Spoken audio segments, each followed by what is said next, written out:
My name is Schafer, and on behalf of the University of Manitoba's Center for Professional and Applied Ethics and our co-sponsor, Storefront Manitoba, I'd like to welcome you all here this evening and welcome our panel of Yukon, Richard, and Johan, and people on the hot seat, our mayor, Scott, and Hazel, the chief of planning.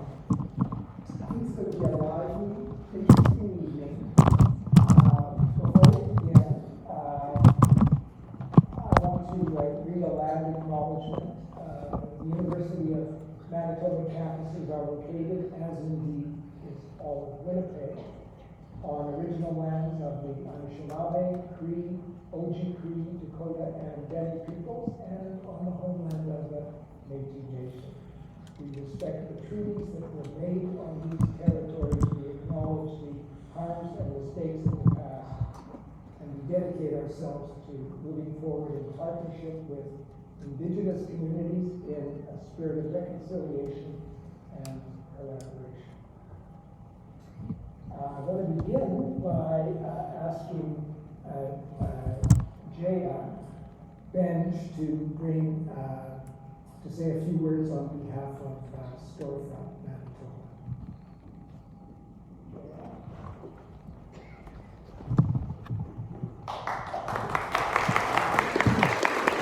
That's not bad.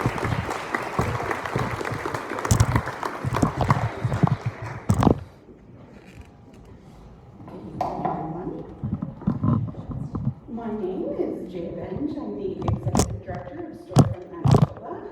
First, I'd like to thank you, Arthur, for acknowledging that we are gathered here on sacred and contested ancestral lands, something very important to keep in mind during tonight's programming.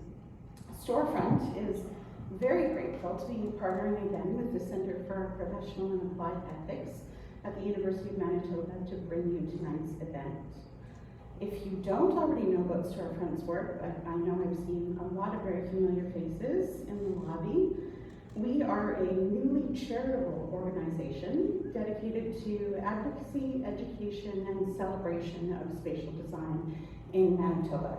We've existed as a nonprofit for just over 10 years. We believe that the design of the built environment plays a key role in making cities more sustainable, equitable, inspiring, and livable. This event is presented as part of this year's Winnipeg Design Festival, an annual open and public event that aims to share, discuss, promote, and celebrate architecture, design, and urbanism in Manitoba.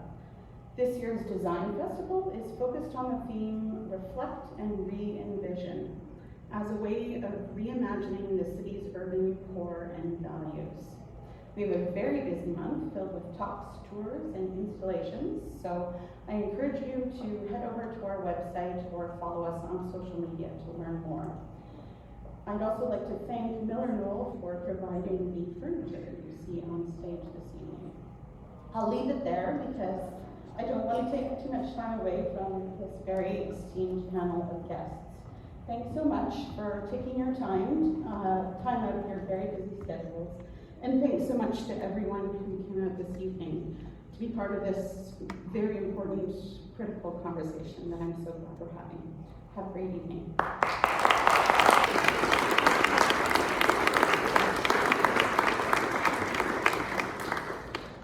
And I'll ask Neil MacArthur, the Director of the Center for Professional and Applied Ethics, to say a few words on behalf of the Center.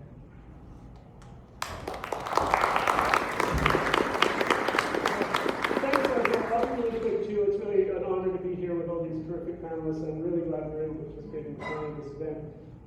I just wanted to say a word about the Ethics Center. The Ethics Center, which was founded by Arthur Schafer at the University of Manitoba, is an interdisciplinary center. One of our main tasks is to have public events like this that debate important issues of public policy, politics, ethics. So I would really love it if you would think about coming to future events. You can find out about them through our Facebook page. The Center for Professional Applied Ethics, University of Manitoba. There's a bunch of ethics centers, so get the U of M one. I'll just quickly plug an event we have coming up next Friday, that is to say a week from tomorrow, on campus at 12:30. It's about how to prevent an AI apocalypse, which I think is important. So, anybody interested? Our events are always free and always open to the public. So please, yeah, check us out on Facebook and think about coming up. Thank you so much.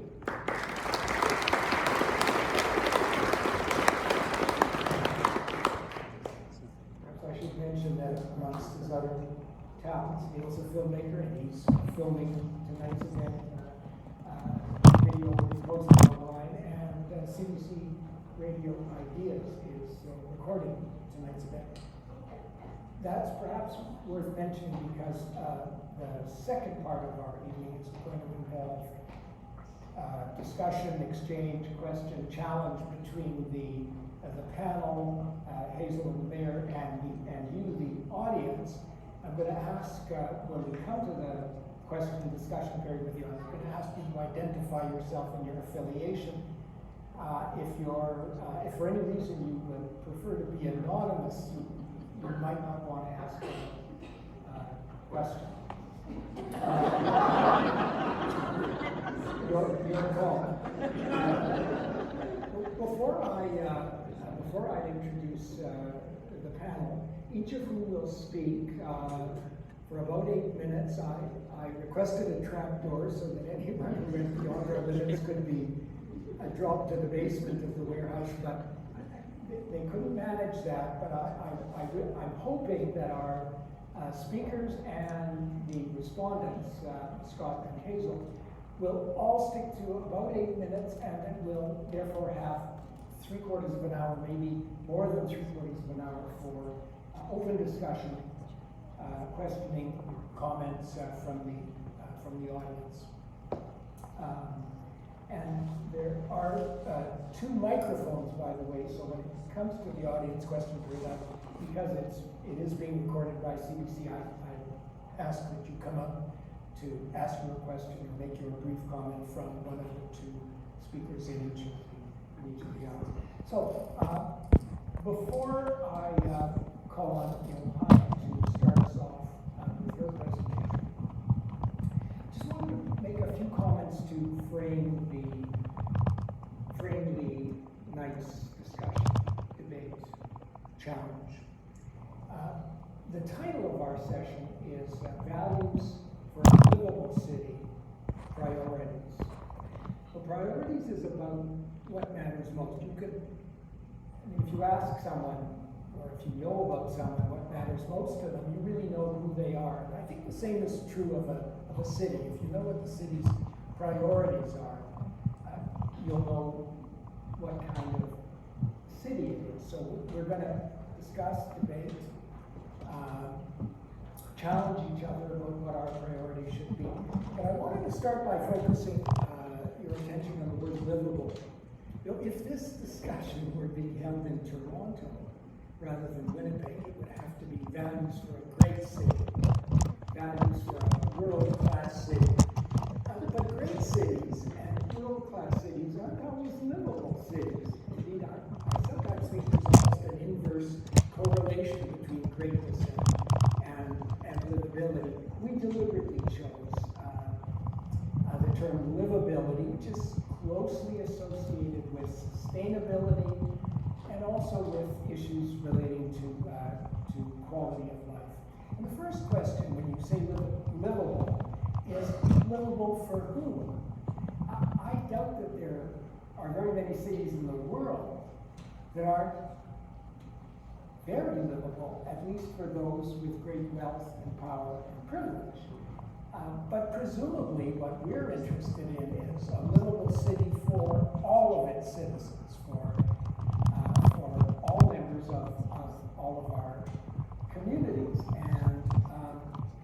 And actually the issues with which we'll be grappling extend beyond just the citizens of Winnipeg, because of course Winnipeg might be a livable city for its citizens, but if we save hundreds of millions of dollars on sewage treatment and pump our sewage untreated into our rivers and they end up destroying Lake Winnipeg, livable Winnipeg might not be livable Manitoba. And analogously, it's not just our region that's where we have to think about livability and sustainability. It's also the fact that we're a city in a world that's under threat from global heating and from pollution and various other kinds of threats. So we presumably we're aspiring to be sustainable locally, but also regionally and maybe globally too. And looking at the implications of the choices we make for everyone and all the communities that constitute our city, but also our region and the world. Just want to say another few words about livability and sustainability and quality of life. So I think it's easy to agree that there are a number of components of a livable, sustainable city with environmental integrity. So one of the components has to be economic prosperity. If we don't have an economy that can generate jobs and tax revenue, nothing else is going to be achievable. So the economy has to be taken into account, but it has to be balanced against the environment and against society and against, well, various factors. And in order for our community to be sustainable, presumably, everyone has to have access to the basic ingredients of a decent quality life. So we have to be thinking about access to housing, and I believe that Johanna is going to focus on housing in her opening comments. Housing, but also food, transportation, education, healthcare. As a package, we could call these the objective conditions for a livable city. But in addition to the objective conditions, there are also subjective conditions. The emotional or psychological component that consists of mutual respect and a feeling of community and neighborliness and social solidarity. When we reckon on our wealth, we don't always take into account the fact that living in a city where if you're in a bike accident and you're lying bleeding on the bike path, that people will come to your aid. They won't be afraid. They won't view each other as strangers who I had a bike accident a few days ago. Hence that illustrative example. But what economists sometimes call social capital, goodwill, and mutual respect, it flashed into my head some years ago, several decades ago. An American black author, Ralph Ellison, wrote a book called The Invisible Man. And it was about being black in America. He argued that blacks are, or were then, perhaps still are, invisible.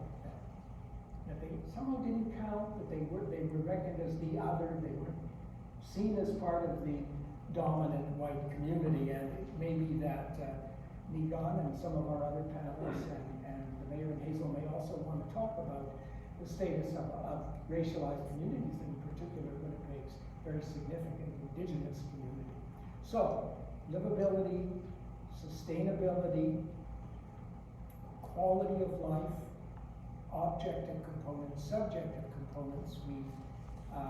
We're really fortunate this evening to have a distinguished panel of experts to talk about what our priorities should be in order to make Winnipeg a livable city and bounce their ideas off our mayor, Scott Gillingham, and our newly appointed chief of, I'll say planning, property development. Yeah, that's too much to remember. Planning. Tonight it'll be planning.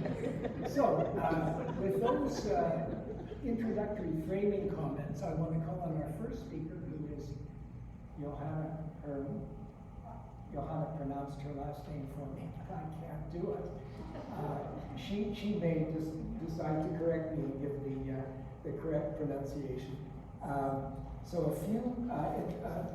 my introduction is going to be very brief, but on the website you will find a much fuller list of the accomplishments of everyone on the panel, and also Hazel and Scott.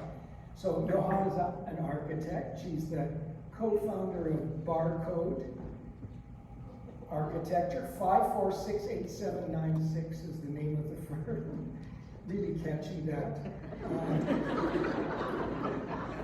suppose that's why they refer to themselves as Barcode. It's a little easier to remember. I won't enumerate Johanna's numerous international awards and honors, but there are lots of them. Go to the website and you can see. But in addition to being an architect, with by the way, a book coming out this autumn on housing the 99%. What about the 1%? They're covered up. Okay.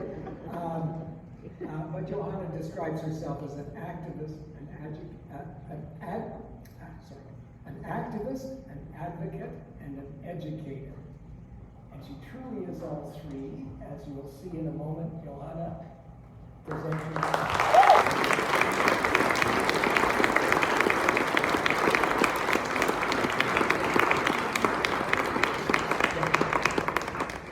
Right, thank you, Arthur. Canada and Winnipeg are experiencing a housing affordability crisis and homelessness crisis. However, one can also argue that Canada's housing crisis is a permanent state of affairs that harms people in or in need of rental housing, roughly 1/3 of the country's households. Costs of housing and living are rising on all fronts, from construction to inflation rates, and even middle-income earners can find it tough at mortgage renewal time to afford their homes. One key reason for continually climbing housing prices is the commodification of housing, largely because of federal taxation changes in the early 1970s that rewarded ownership speculation and ended the support for large-scale purpose-built public housing projects. As of 2020, the value of global real estate is approximately $270 trillion and rising, with residential real estate comprising 75% of that total. We often hear that the lack of supply and low vacancy rate drives up costs.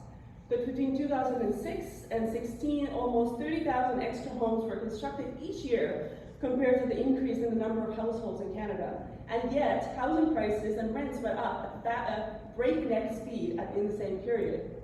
Additional supply would of course be beneficial, but the point is that supply alone will not solve the problem.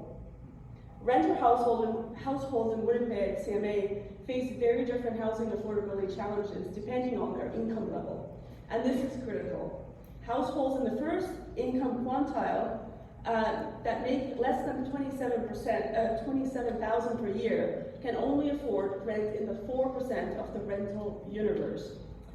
So, how do we define affordable? Affordable housing in Canada is defined as housing that costs less than 30% of a household's total gross income, expressed as the shelter cost to income ratio. Shelter is our largest household expense. Transportation is second and accounts for almost 20% of household spending.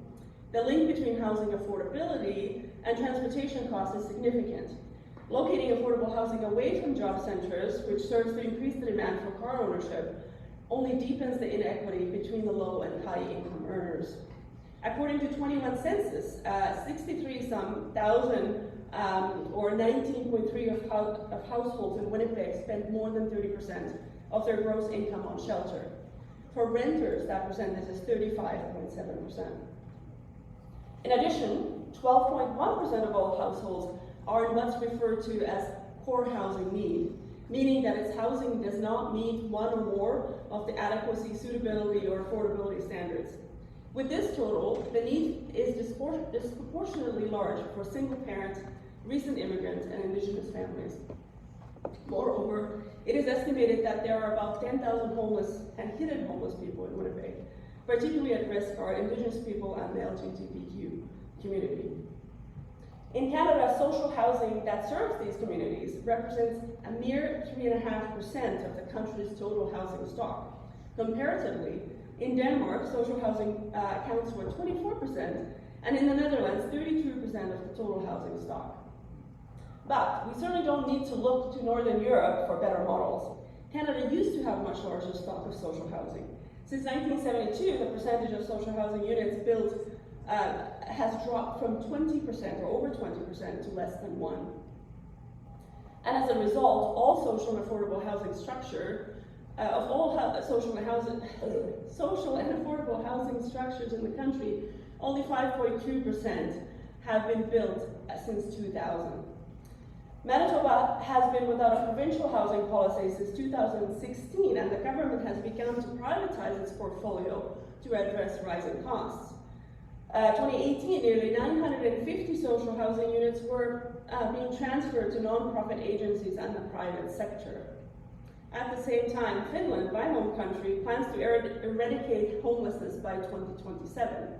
Since its inception, the program has cut homelessness in half. Of the country's 5.5 million people, currently about 3,000 people are homeless, and Manitoba's estimated number of homeless people is 16-fold.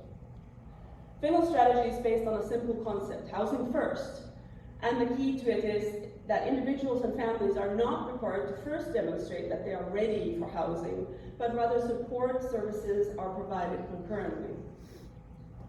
Providing housing for homeless persons is always more cost-effective for society than keeping people homeless.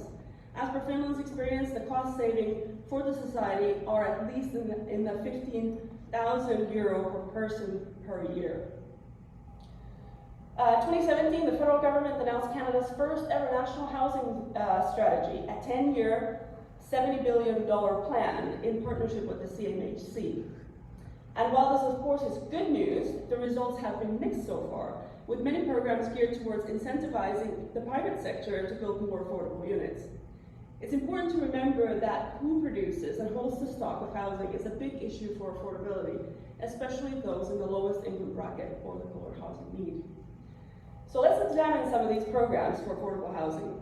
The CMHC defines affordable rent at $1,100 a month, which means that with utilities, your household income needs to be in the region of $48,000 or so, leaving 26% of Winnipeg households unable to afford the affordable unit that our tax dollars are currently paying the developer to produce. Not only that, but most of these affordable housing incentives have expiry dates, meaning that the program requires only a 10-year affordability commitment, and after that time, it can be converted back to market rate. And that is a depreciating public asset, if I've ever seen one. Similarly, the City of Winnipeg Housing Now program defines affordability as 80% of the CMH's median rent, meaning that an affordable two-bedroom unit is still similarly out of reach for nearly a quarter of Winnipeg households. According to the Executive Director of Winnipeg Housing Rehab Corp., the affordable rate as per the city's program is not affordable for the vast majority, or 94% of their tenants. And reading the media headlines, I'm not certain that the authorities have really internalized the current cost of development or the magnitude of the problem. The new Housing Accelerator Fund from the federal government for Winnipeg is projected to be in the region of $190 million, which sounds like a lot. But when you look at what it actually buys in today's market, we're looking at about 700 to 800 units only. It doesn't even cover 1/10 of the homeless population, and certainly a drop in the bucket when it comes to the 40,000 or so households in the core housing need.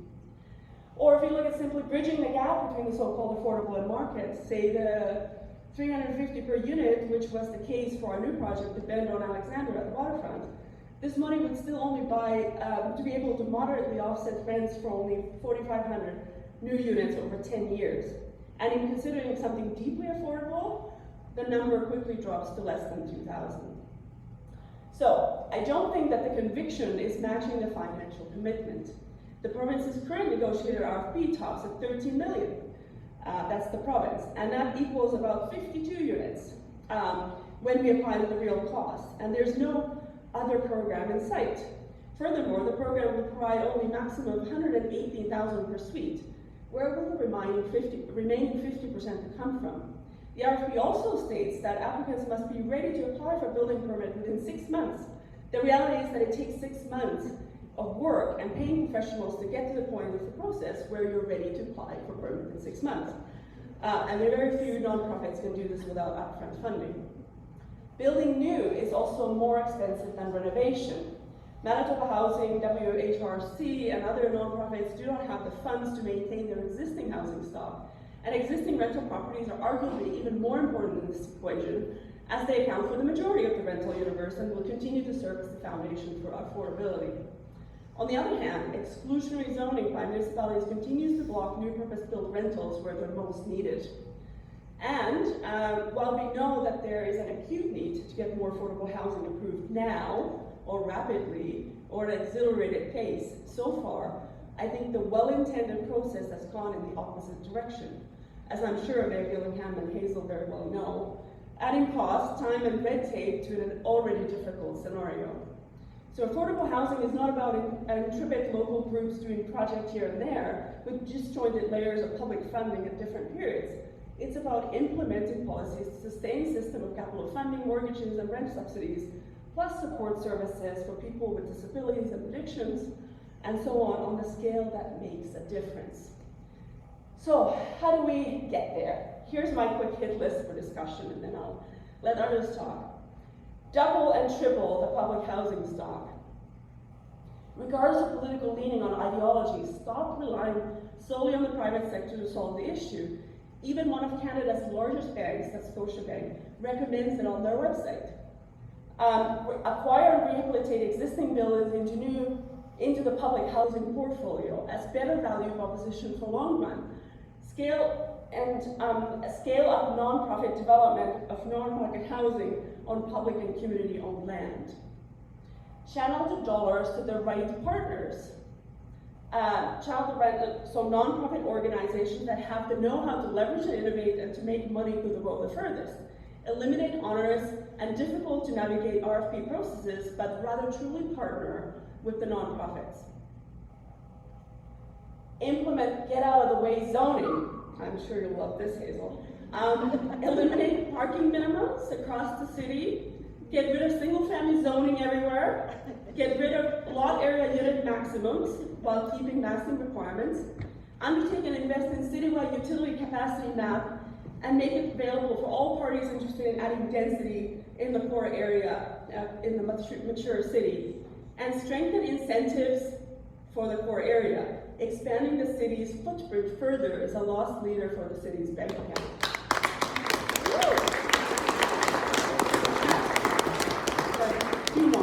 Cut red tape. Waive municipal fees and accelerate permitting process for non-market housing providers. Remove development permit requirement for all affordable housing. Waive fees on street staging costs that make inner city construction more challenging. Allow for any required rezoning for affordable housing to proceed concurrently with building permit application to avoid a year delay to speed up approvals. Get rid of a months-long pre-application process. And coordinate the efforts on all 3 levels of government for better. So collaborate. And this includes establishing one-point contact for all funding. Increase quarry incentives. Incentivize development and rehab projects within the mature city. Adjust the infill target from business as usual, which is around 50%, to at least 70%, 75%, and preferably more. And take a proactive approach as a city, including implementing housing first policy and partner with nonprofits capable of developing and delivering long-term, sustainable, and deeply affordable housing. Why? Because after all, housing is a human right. Thank you.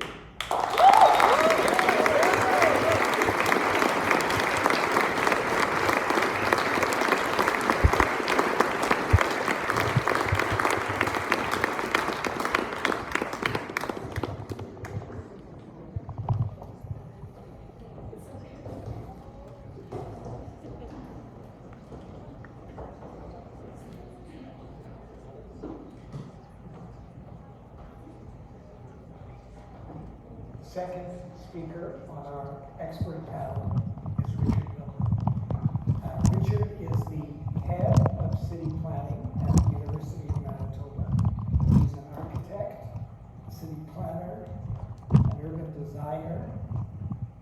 to social and environmental justice. And tonight he's feeling somewhat uncomfortable because he hasn't used slides. Be kind and gentle with him. He's in withdrawal. Richard.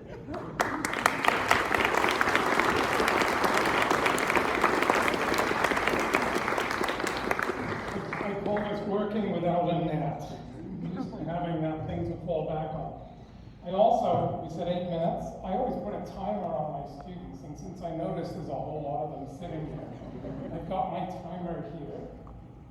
I might tell you when it goes off, I might not, because I'm not sure. Arthur thinks I need an hour. In response to something Arthur said about priorities, I want to start with, downtown is not a priority. Non-automobile transportation is not a priority, and planning is not a priority in the city now. I hope that's going to change. We'll see. I also want to talk about the planners in the city. I hear a lot of complaints. Stupid planners, why did they do that? Why did they do that? We have really good planners in the city of Winnipeg. Planning as a process, which is a political, complex process, is less than optimal. So we have a lot of really good planners. What we don't have is planning capacity. We have very few planners for a city of our size. Cities are complex, planning is complex. Planners are charged with making very difficult decisions, coming up with very complex policies, and they are being rushed because there aren't enough of them. They don't have time to do the research, they don't have time to do the public engagement, they don't have time to do the public education that we need in this city to have informed citizens. So when the city says, and this is from their corporate mission statement, to be a vibrant and healthy city, their mission is to be a vibrant and healthy city which places its highest priority on the quality of life for all citizens.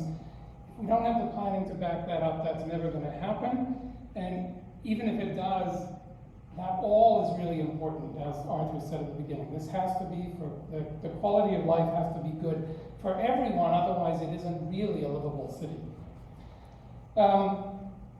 My mentor, John Lang, who ran the urban design program at the University of Pennsylvania when I was there, used to start every lecture, almost every lecture, with a slide. This was the years of old 35 millimeter slides. He had lots of these slides that said 2 words, why bother? He started many lectures this way. And I've worked this a few ways into sort of why bother planning. And I come up against this with developer friends all the time. I do have friends who are developers. There are certainly people in the community who say, why don't we just let developers do their thing, and we will get something that resembles, I suppose, a good city. But developers' agendas are different. There are many of them are very good people. They're my friends. But I don't know about the other ones, maybe not so much. But developers' priority is to make money. That is what they do. That's not a judgment. Many of them do very good work, but if their project isn't going to make money, they're probably not going to do it. Planning's agenda, I think planning's agenda, is to take care of the public, to take care of the social good, to take care of the environment. So really, planners' jobs with developers is not to ignore developers. We're not here, though, to make opportunities for developers to do whatever they want to do. We are here to help developers build the city that will serve the public better. So it's an important difference. But then within that, developers having to interpret very complicated plans, and Johanna sort of alluded to some of this, but there's this diagram of a triangle in the official plan that shows the hierarchy of things from plans down through secondary plans and regulations and things like that, and how they relate to each other. But in the complexity of this, they're all relating to other things, like the Climate Action Plan and the Transportation Master Plan, and all of these things are interconnected. But those plans, I have to turn the page. Those plans are not always, first of all, the other side of why bother. We often make plans and then we don't follow them. On the other hand, we sometimes make plans and then we are so attached to one piece of it that we won't let go of it. And that, for me right now, in the early 1960s, we started talking about rapid transit. In 2012, we opened the first 3.2 kilometers of the bus rapid transit route. But in 1966, there was a proposal to build an inner ring road. And we are holding on to that for dear life. That land is put aside. It is going to be used to build an inner ring road. So we are continuing at a time when we're saying we're going to decrease greenhouse gases. We are putting lots of money into widening Keniston, which won't reduce congestion, won't help the economy, and will divide neighborhoods. We're expanding and pushing through Chief Peguis, which, to go back to going back to the center, as far as I can see, Chief Peguis ultimately is about opening up land for developers in the northwest corner of the city. And we are not supporting public transit, we're not supporting active transportation, and we're not supporting other ways to get around. So, and we will not meet our greenhouse emission targets if we continue to work that way. So that's one piece on priorities. The other is about downtown. Oh, I'm doing well. 2 minutes. I can do downtown in 2 minutes.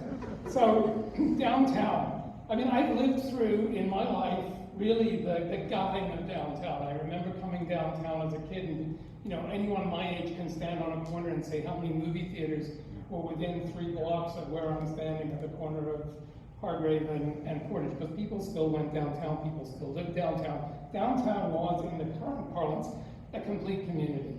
It isn't anymore. It's empty, it's gutted, and it's still recovering from the massive growth we had in the footprint of the city that wasn't accompanied by massive growth in population.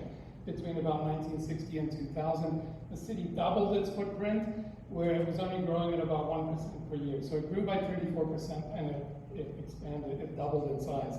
We're still recovering from that. So downtown has huge challenges. One quote that was one of the issues we've been trying to deal with in the studios that I'm teaching is how do we address the lack of any clear indigenous presence in the built form downtown. Like, what's the identity for how does its indigenous history get reflected and its indigenous present get reflected in downtown? But one of the biggest challenges is there's nobody living there. And all of the proposals that come in for new buildings downtown are 40-story towers. I mean, you'll see that I used to have a slide that showed all of these. They're all of these buildings that have never been built. They're points in downtown. And this is, again, maybe playing to Hazel a little bit. The skyline doesn't matter, the street matters. What matters is where we experience the city. And what we need to be doing is building lots of mid-rise small projects that are probably no more than 6 stories high. We can fill in downtown. If we wait, first of all, if we build it all with 40 stories, we'll still have lots of empty parking lots downtown. So what we need to be doing is making streets that are places that people can actually feel like it's a place they want to dwell. Right now, we're building downtown as a place we want to get out of as quickly as possible. We want to have a downtown with places that people want to be. And, but there's huge challenges to do that. There's tax challenges, there's construction cost challenges, but building lower-rise buildings would open it up to more local developers. It would open it up to smaller buildings that could get underway and get people living in them much more quickly. And my time is up, and I'm going to stop. Thank you.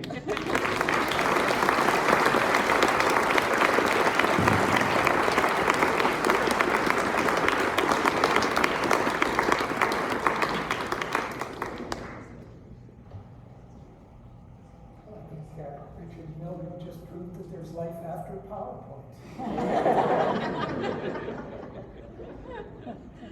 Our third speaker is Megan Sinclair, and I had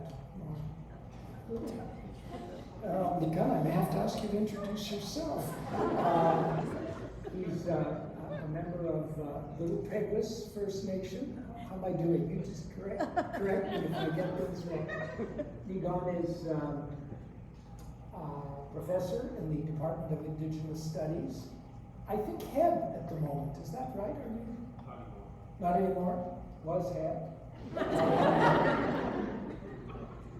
He's a columnist for the Winnipeg Free Press with a regular column, mostly on Indigenous issues, and he's won a national newspaper award for that.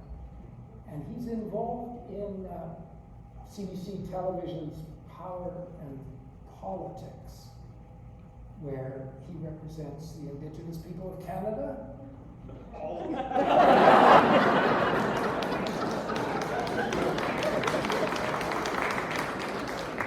Without exception. He's batting clean up on our panel, who are throwing out challenges to Scott and Hazel, and they'll be responding in a moment, but it's a great pleasure for me to ask Megan to speak now.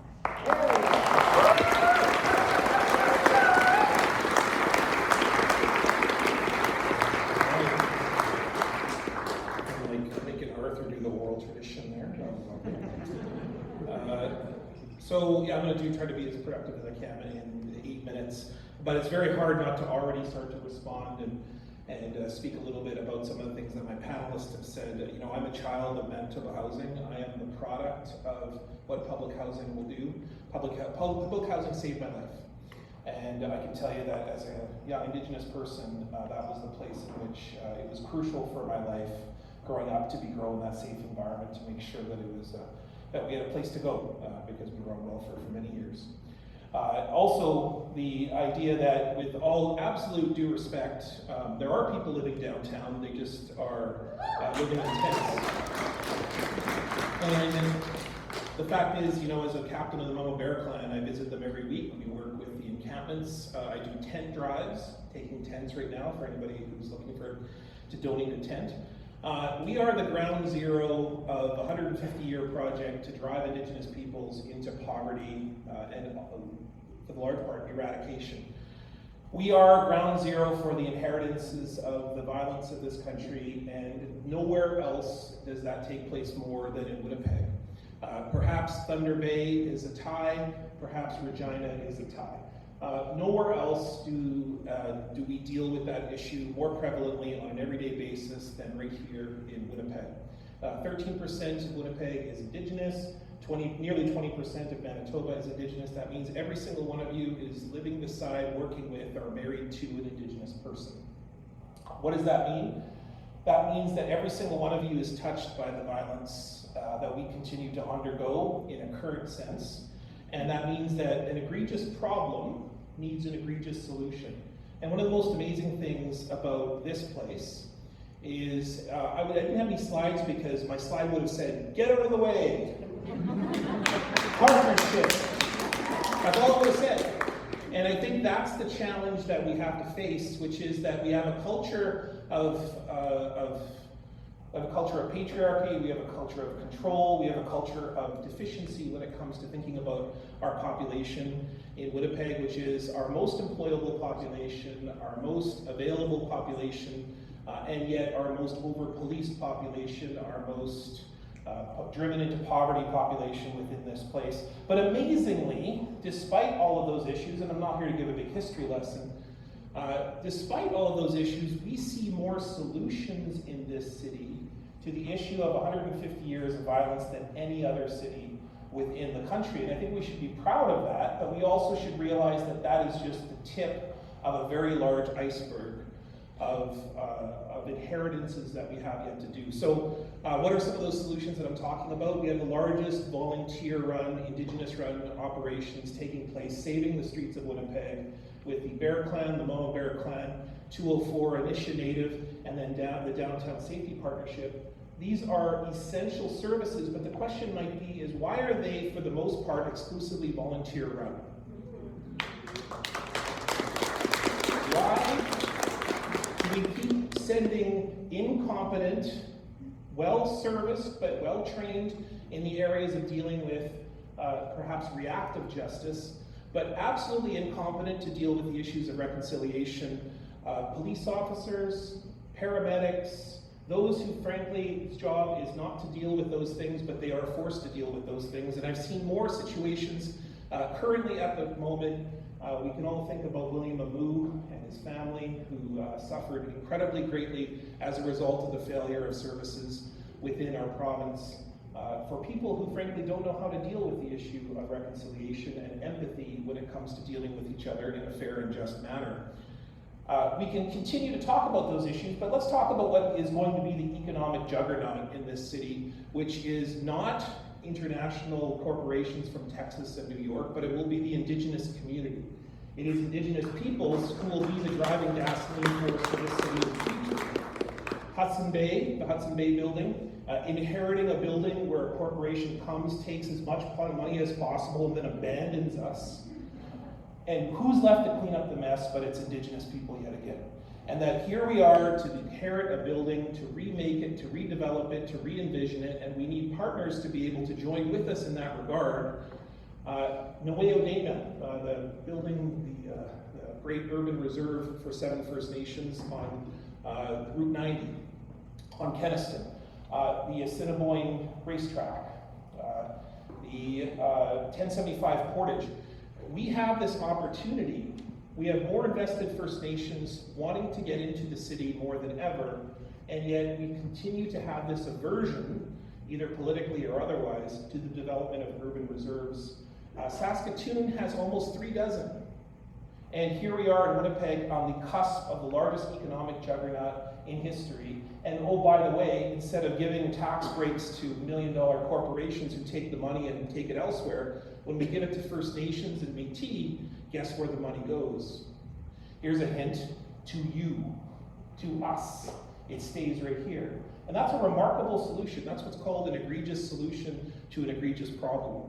So what we need a culture change, a commitment change within our city, because we have an opportunity here. I wrote a column recently that said that in this provincial election, we have 20,000 Indigenous first-time voters. The 1999 provincial election, 17,000 votes determined 16 seats. But I had a young Indigenous voter who I was speaking to today, and I spoke to 2 classes today. I said to them, you know, you got to get out and vote because this is the opportunity. And he said, why do I vote? Why would I vote? Nobody is talking to me, and no one has ever talked to me at any point in history, whether it be civic politics, whether it be provincial politics, whether it be federal politics. The fact is that young Indigenous peoples don't see an opportunity within this city or an involvement within this city, and we have to drive ourselves, and whether that be through public art, as we talked about a moment ago, whether that be through inclusive campaigns.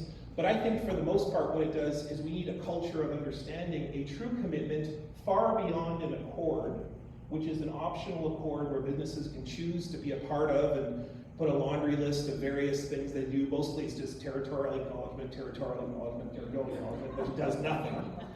What we need a far bigger commitment than an accord, which was a good step. I myself proposed that with a campaign a number of years ago, but we need more than that. We need a culture of change from City Hall outwards. We need a central vision to be able to bring young Indigenous peoples who are going to be the largest burgeoning population and the most employable population. This year at the University of Manitoba, we have 2,500 young Indigenous peoples enrolled.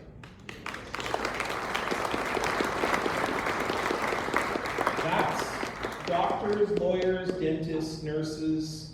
Oh yeah, that's also called the future. And the future is, I think that was a response for sure. Because the future really is going to be Indigenous in this place. We exponentially grow in our opportunities with Indigenous peoples, as I mentioned, the economic possibilities, but probably most of all, it is the vision of yourselves. What we need a new vision, but really an old vision.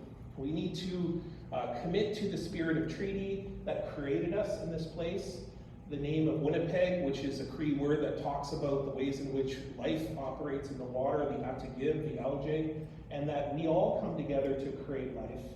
And the sooner that we can get on board to see that Indigenous success means the success of everyone, both economically, socially, and that will also solve the issue around civil services, civic services, policing, paramedics, and so on. If we commit to what Indigenous peoples are already doing and partner with Indigenous communities, we will see some of the most remarkable developments in history take place right here. And oh, by the way, we will be the center of Canada as we are currently, Because the conversations that we have at a place like this are not taking place in Toronto, in Ottawa, in Vancouver.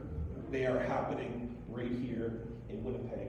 This is the place that will lead this country on the issue of reconciliation going forward, and they can put out as many posters as they want in other cities. But the fact is that in this place, the first step after Confederation, we are the place that both birthed Canada and will lead it into the future. So, Winnipeg.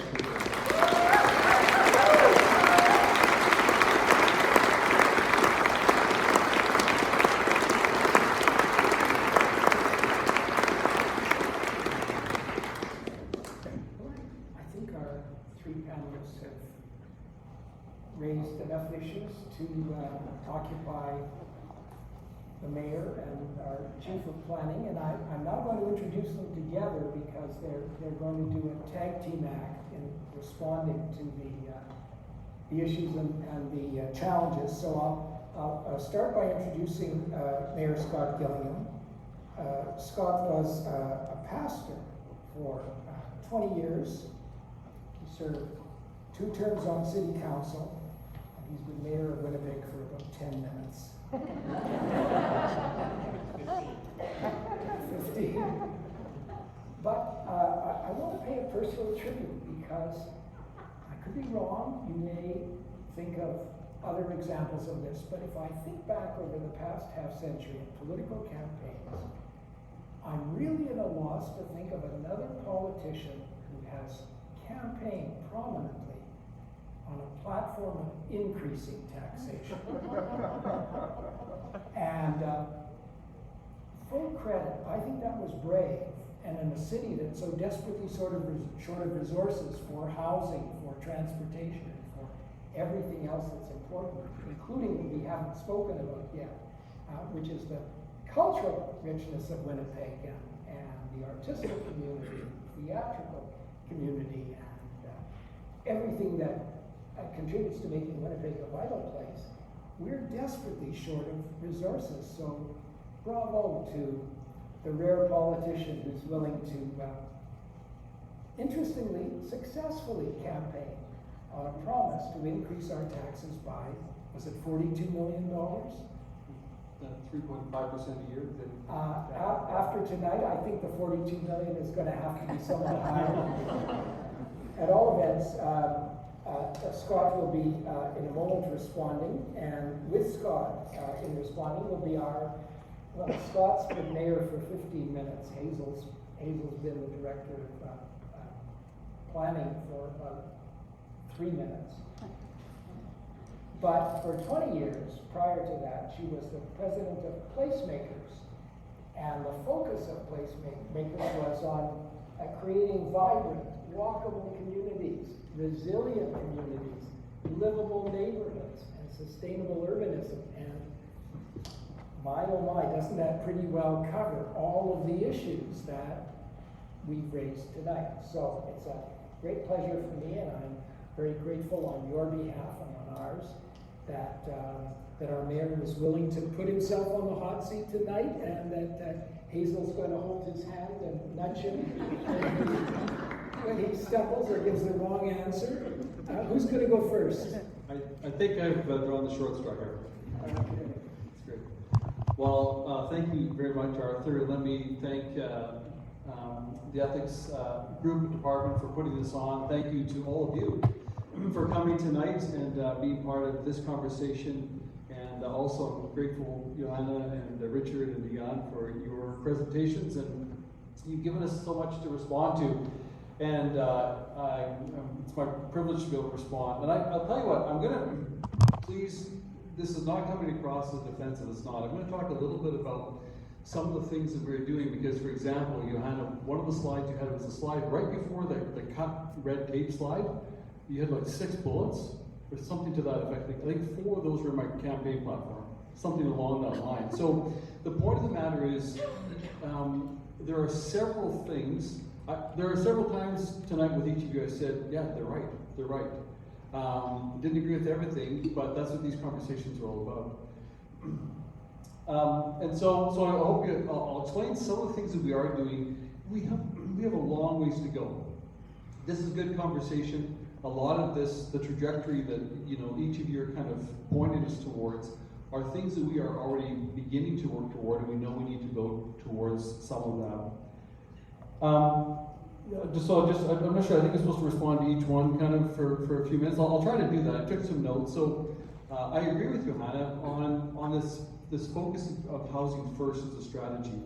And certainly when we're looking at assisting and finding solutions for Winnipeg's homeless population. Many of you, if you follow me, as you know, I'm just in Houston. I'm not looking to take any one model from anywhere and say this will fit us, because we'll contextualize us. Where Winnipeg is Winnipeg, and we'll be able to build a model ourselves. But the point of the matter, where it's been successful, whether it's Canada, Finland, Houston, where there is showing some success, this is the housing first model. What you may or may not know is we adopted as a council last term. We get it, I agree with that. People need, when we're talking specifically about individuals who are struggling unsheltered or homeless right now, they need housing with wraparound supports.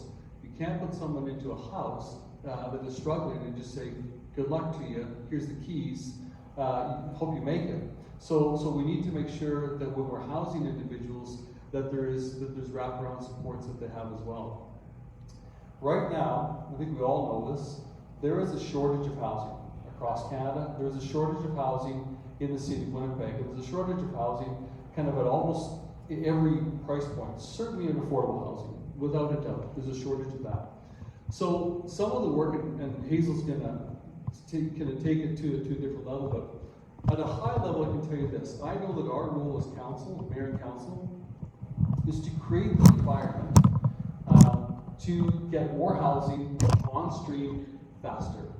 To remove the choke points that are City of Winnipeg related choke points, whether it's in permitting or whether it's in water sewer capacity, you talked about sewer capacity, just wherever the choke points are, we've got to identify them as the City of Winnipeg, eliminate them, reduce them so we can get more housing built faster. There's seniors need housing, we're growing through immigration, immigrants that are coming to Winnipeg need housing. Megan didn't touch on, but he did touch on the fact that the fastest growing population in our community is the Indigenous population. We have many people that move from northern communities into Winnipeg and take up residence here. People moving from the north need housing. So that is a focus of ours right now in the city of Winnipeg, is how do we remove the conditions that are choking housing getting on stream.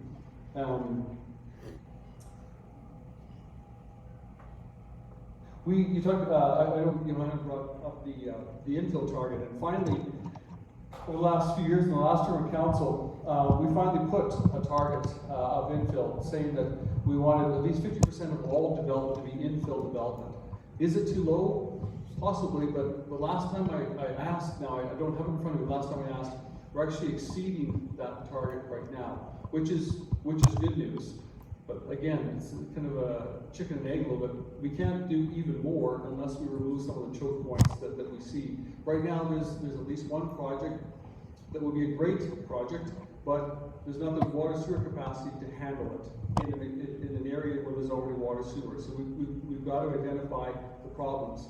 I chaired the finance committee. We put in the last term of council, we put into our budget money so that we can do the assessment, just like Johanna pointed out, of where there's lack of sewer capacity in the existing areas. Where can we grow? Where can't we grow? And how do we identify places that need that infrastructure, that growth enabling infrastructure to be brought on? The Housing Accelerator Fund, I give this federal government credit, and I have publicly, privately, and I'll do it again. They have introduced over several years a series of funding envelopes to encourage and incentivize housing. One of the ones that's been, has had a lot of uptake here in Winnipeg is the Rapid Housing Initiative. I know the Salvation Army built some housing with Rapid Housing Initiative, Métis Federation, several other organizations have built housing, much of it with wraparound supports. The deal with the Rapid Housing Initiative program is that you had to get the project basically on, kind of doors open within a year, which is good, hence Rapid. Now there's the Housing Accelerator that Johanna highlighted. The good thing about the accelerator program, and we've made an aggressive application to the City of Winnipeg. We did ask for $192 million was our application, which is probably more than our population would warrant, but we need it. The good thing about it is there's more flexibility in it. Now, if you've been watching the news, just in the last 24, 48 hours, the federal government has put conditions in their announcement of rapid housing funding on the City of London, Ontario, and the City of Calgary, basically saying you've got to make the changes internally that you've committed to add more density, more housing, more density. And so we're going to watch. We haven't heard from the federal government as to our application yet, but once again, we want to draw down as much money as we can into our community so we can build as many houses as possible. The Housing Accelerator and all the federal funding in their programs won't solve our issues. And I agree, more needs to be done with the current existing housing stock. We're trying to encourage density in the downtown, development of the downtown. We'll talk about that a little bit. Center Plan 2050, which is trying to encourage and incentivize growth and development of the downtown. I'd love to see as many surface parking lots in the downtown converted into places where people can live, and that's going to take some time and encouragement and some being intentional about it. And so, just in response to Johanna, I just agree with a lot of what she said, and we're working on a lot of it, and we've got a ways to go. Of course, as you know, the City of Winnipeg does not own public housing. But our goal is, my goal as mayor with my councils is to work as hard as we can to not be the reason that housing doesn't get built. In response to many of the things that Richard had said, now I think one of the things that Richard did say at the beginning is that downtown is not a priority. And the good news, I don't know if Richard knows this, but we just developed, and I mean that I don't mean that sarcastically in any way, I mean that sincerely, is that one of the campaign commitments I made was early on after being elected to sit with City Council and develop Winnipeg's first, to my knowledge, Winnipeg Council's first strategic plan. And so we've established that. There are 5 priorities, and the downtown is a priority. It's a priority in our strategic plan to have primarily more people living in our downtown. And to do that, I've said for years, a lot of, I'm not sure where all of you live. I live in St. James. I live in the Silver Heights area, 70-year-old house. But I know where my walking paths are, and where my park is, and where my neighborhood grocery store is, and where my school is. And we've raised our children with those amenities. We enjoy those amenities. If you want people to live in the downtown, you've got to provide the same sort of amenities that people rely upon and desire. And so when we're looking at Center Plan 2050, which is a priority for us, the downtown is a priority, and seeing that built out, then we've got to look at those assets and many more. Another one of our priorities is the transit master plan. We're good to see some of our transit staff here who've really, in many ways, guided that and held a pen on that. It's a great plan. We have got to have a modern transit service for a growing modern city. We've got a long ways to go. We put some funding behind that. We made it a priority, and we've got some tri-level funding to make sure that we can take the next steps on implementing the transit master plan. I'll bring that back to downtown. One of the ideas of the transit master plan is to move buses off Graham Avenue onto Portage Avenue. We can reimagine Graham. I think it's going to be a fun exercise if you'll all participate, because we can reimagine what Graham Avenue could be, and make it a key feature of Winnipeg's downtown. So these are all some of the things that are beginning to take place. I'm glad to see the Manitoba Free Federation now owns and is transforming the Bank of Montreal. Nigan talked about the fact that Southern Chiefs organization is now looking at how to redevelop the Bay building. And so when you think about it, folks, and I would say anchor points of Portage Avenue, if you're coming from the west, kind of the entrance to the downtown is right around the former Bay building. And kind of Portage and Main is kind of a key. At each end, we've got Indigenous owners looking to redevelop, being anchor points in our downtown. To me, I think that means a great opportunity. We also have the downtown recovery plan, which I know the downtown biz and others have worked hard to put together. We've assisted to fund that. So the post-COVID, we can look at what else we can do, including incentivizing development of downtown, looking at office to residential conversions, looking at streetscaping, looking at redesign of some of our assets. I'll just move then to, I don't know how much time I've got left. Arthur, am I going over time? So I'm a politician, I was a pastor, I could talk forever, so. And again, just a lot of great things. I'll just sum it up this way. I too really believe that Winnipeg can, and in fact should be, the center point in all the nation and lead the nation on reconciliation. So I wrote a lot of notes, but I believe we can do it. The partnership is key. And maybe if I have a chance to talk more, I'll talk more about that. Thank you.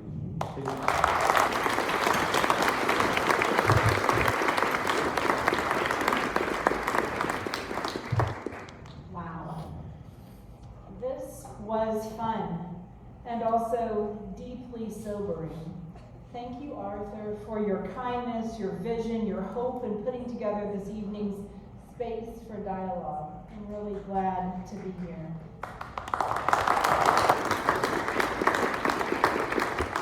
Also, thanks to my friends and frequent collaborators, Johanna, Richard, and not as frequent yet, Nigam, but I'm looking forward to more of it in the future.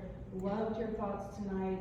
Definitely a lot of food for thought. Maybe I'll just go through one at a time. Johanna, the depth with which you explored the housing crisis resonates deeply with our current efforts. I'm actually the Director of Planning, Property, and Development, in case you wanted to know, Arthur, but it doesn't really matter. The main point is I'm here, and I think that in and of itself is a signal that times are a-changin'.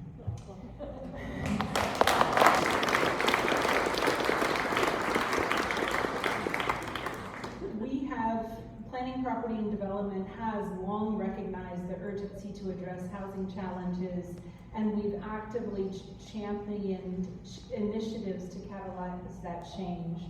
Johanna, almost all of your points are in our giant hackathon spreadsheet that I started my first week on the job. But I just want to say planning is politics, and nights like tonight will build the knowledge and will to make those changes. A significant step in this direction is this hackathon process. So we've been workshopping ideas for change both within the department, many of whom are here tonight. Thank you all for being here. For text edits that we'd like to propose within the next 6, 12, and 48 months. Our primary aim is to speed up development that meets or raises our standards in line with our collective local vision.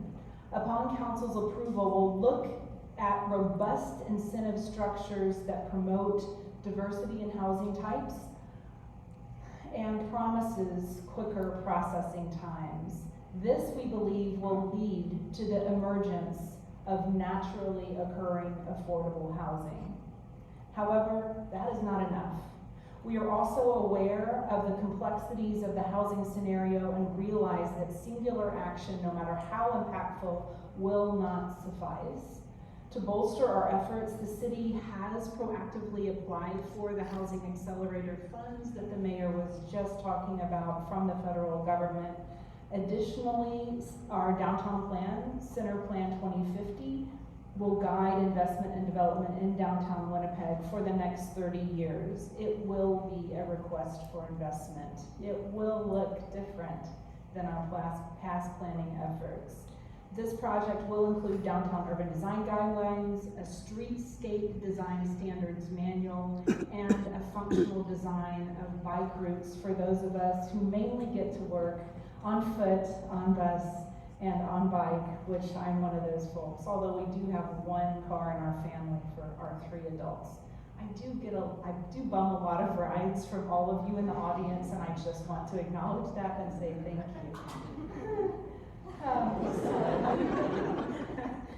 But so Johanna, thank you for everything you brought up. Thank you for the tenacity with which you always put the numbers forward, and the fact that you cite every one of your sources and you weave together a really strong story. When I first moved to Winnipeg 15 years ago, you were the first person that I shared a stage with on some 10 by 20 by 20, so it's very fun to be up here with you again. Nagan, your emphasis on the unique challenges and strengths of the Indigenous community has underscored the urgency and necessity of our collective focused actions together. Thank you. We are committed to weaving collaborative, informed solutions with Indigenous leaders and agencies. This involves critically evaluating the need for safe spaces, addressing the pressing issue of encampments, and ensuring the community's voice is pivotal in all strategic discussions. On a broader scale, we are increasing our collaboration with Indigenous leaders across the city as you continue to lead significant development practices and projects both downtown and at Nawaodina. Thank you. We have been more frequently and involved in those conversations and are excited about the upcoming teachings that will be scheduled in our department while breaking bread with our department leaders. We are also grateful to be able to incorporate the natural infrastructure direction from a recent publication of the Center for Indigenous Environmental Resources into our upcoming Green Space Master Plan, and are looking forward to co-development of that RFP for that project that's coming out later this year, hopefully with the Southern Chiefs, asking them to include the 7 nations of Treaty 1, Manitoba Manatee Federation, and Manitoba Urban Inuit. We hope to use these ideas not only to significantly grow the size of our city parkland, but also to use many Indigenous practices to heal our rivers, air, and water. We acknowledge that Indigenous lands comprise about 22% of Earth's land, but also contain about 80% of Earth's biodiversity. That's just one tiny example of how we need your wisdom. So I'm looking forward to working with you. And last but not least, Richard. Wow, 8 minutes. That's great. I'm going to try to match that. Your incisive questions on planning strike at the heart of our city's developmental ethos. Planning isn't just about urban design. It's about crafting a legacy of sustainability, inclusivity, and vibrancy. We're steadfast in our commitment to ensure that our plans are transparent, holistic, and genuinely reflective of the collective aspirations of our diverse community. And the fact that I'm director of PPD makes it clear that that we're taking on a different role in that. I think that the why bother is because the upside is so monumental, which I know you got to today, and you have gotten to in every lecture I've had the pleasure of hearing you give over the last 15 years. So our goal is to strike a balance that seamlessly integrates urban development with overarching social and environmental objectives. The task before us is monumental, and it will require all of us working together in forums like this one tonight, as well as in future roundtables, design workshops, working groups, and one-on-one conversations. And I want to say thank you to so many of you that I see in the crowd tonight that have shown up for one of that list of ways to engage over the last 7 weeks as I've sat in this chair. Until we enable more high return places, we will be challenged with ongoing financial shortfalls that will require us to get creative with our financial stack, as well as our ways to enable citizen champions. And when I was just going outside before tonight's panel to see if you all were actually going to come here tonight, and I was, grateful to see the long line down the block. One of my fellow planning, property, and development folks was sending me a financial analysis of a secondary plan that was adopted in North St. Boniface some time ago, and looking at the development that's happened under that plan in comparison with 3 other similar comparable neighborhoods around it. And before that plan was adopted, there hadn't been a whole lot of redevelopment and infill in North St. Boniface, but in comparison to the other areas, it ranges from 127% more development to 170% more development, and in one case, 550% more development than the surrounding area. So why bother?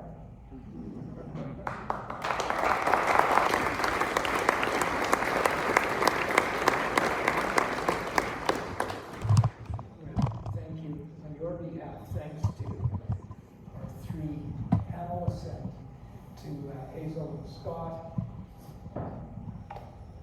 We have 35 minutes, and this is your chance to raise questions, make comments. There are 2 microphones, so please do so from the microphones. I'd be grateful if you'd identify yourself, and if you have an affiliation that you'd care to share, please do so. And I'd ask everyone to keep their comments brief. What I'd like to do is take perhaps 3, 4, 5, 6 comments together, and I'll ask our panelists and Hazel and Scott to make notes, and then I'll get a package of 6, throw it at them, and then another pack, if we have time, another package of 6, to give as many people an opportunity to speak as possible. I'll call that microphone 1. Shoot.